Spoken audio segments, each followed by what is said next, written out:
네, 안녕하십니까. 이왕검사입니다. 오늘은 회생 신청, 파산 신청 후에는 통장 압류나 부동산 압류, 가압류, 경매 이런 것을 할 수 없게 되는 것인지, 이런 행위가 중지되는, 금지되는 것인지 하는 것에 대해서 좀 알아보겠습니다.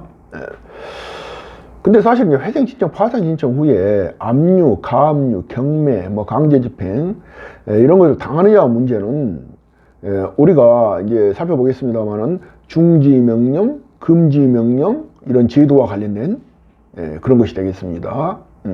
먼저 그래서 중지, 금지 명령의 우위에 대해서 알아보겠습니다.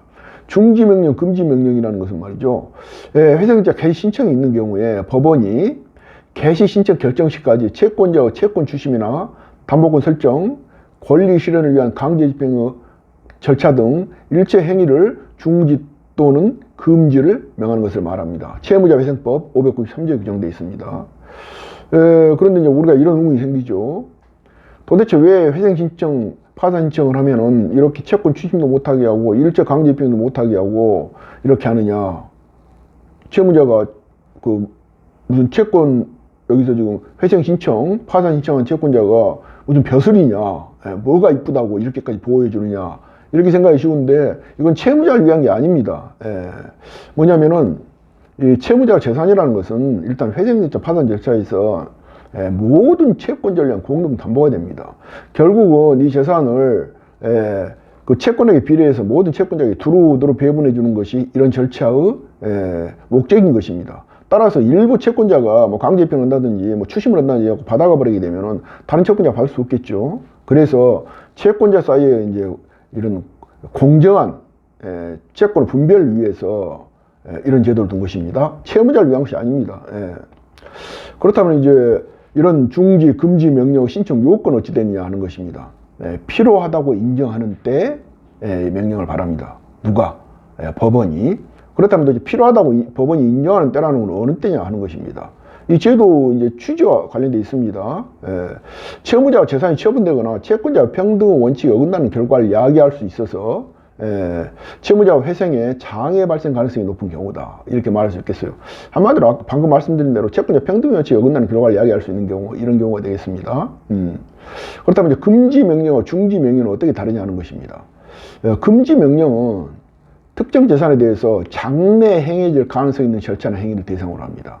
쉽게 말해서 추심, 채권자가 빚독촉하는 거죠. 추심행위라든가 급여나 동산에 대한 압류, 가압류, 가처분 이런 것이 되겠고요. 중지 명령은 이미 행해지고 있는 것, 장래 하지 마라 이런 것이 아니고 이미 행해지고 있는 개별적인 절차나 행위, 강제집행이 현재 실행되고 있다. 그렇게 되면은 그 절차를 중지시키는 것입니다. 그 다음에 중지, 금지할 수 있는 절차와 행위에 대해서 보겠습니다. 가장 우리가 먼저 머리에 떠오르는 게 뭡니까? 채권 추심행위입니다.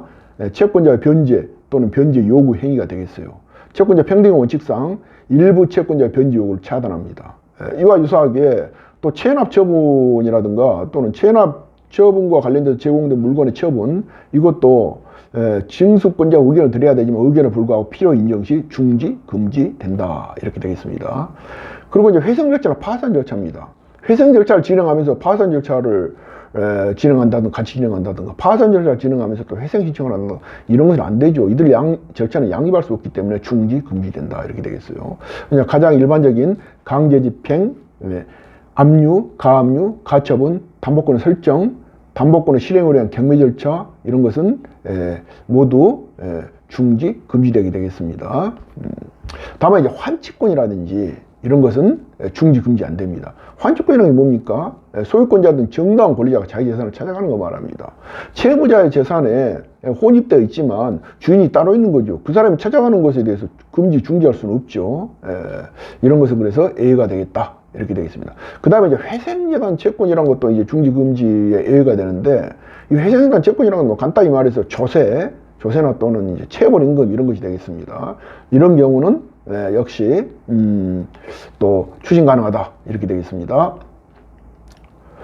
그 다음에 중지, 금지 명령 효력입니다. 중지, 금지 명령에 반하는 행위를 했다 하게 되면은 이것은 취소할 수 있는 법률행위가 된다 이런 게 아니고 아예 무효입니다. 무효. 그리고 이제 중지 명령의 경우는 대상 절차는 현재 기왕의 것은 지금 강제 처분 절차에 대해서 내린 거 중지 명령이죠. 그러니까 현재 상태에서 중단됩니다. 그렇지만 이제 그렇다고 해서 사실은 지금 회생 파산 신청 법원하고 강제 집행 법원은 법원이 다르죠. 그래서 강제 집행 법원이 이런 중지 명령을 내리겠다는 사실을 모를 수도 있습니다. 그래서 어떤 요건이 필요하냐면은 이 중지 명령 결정서 정본을 집행법원에 제출해야 됩니다. 그래야 강제 집행이 정지된다. 이렇게 되어 있습니다. 금지 명령의 경우는 이제 대상 절차를 그 취지대로 새롭게 신청하는 것이 금지됩니다. 역시 채권자가 금지 행위를 혹시 한 경우는 그럼 어찌 되느냐.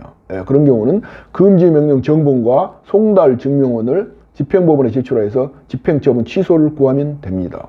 채권자가 말이죠. 추심도 금지되는데 채권자 비톡적 추심을 했다. 이건 과태료 처분 대상이 되겠습니다.